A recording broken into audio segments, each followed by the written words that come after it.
Wearing a mask, having the quarantine, learning virtual, it was once part of our daily routines. Remember all that? It was just a whole new world. And now 3 years later, our Spencer Tracy shows us Milwaukee County's trials and tribulations during the pandemic. During the COVID-19 pandemic. Challenging, frustrating, and at times heartbreaking. Thinking about it makes me itch. Storm Gray was pregnant. This is Rain.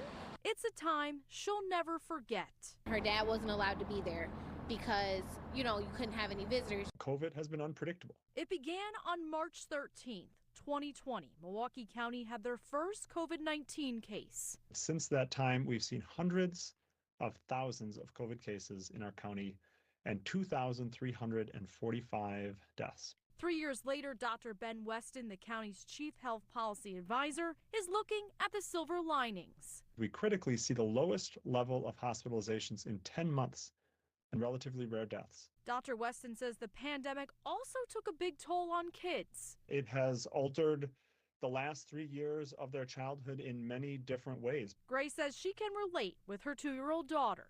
She actually has a speech delay and a couple delays because she wasn't able to get social interaction. As we look back on a chapter in our lives, the future remains a mystery. What we can do, I think, moving forward is keep our immunity as high as possible. In Milwaukee, Spencer Tracy, FOX 6 News.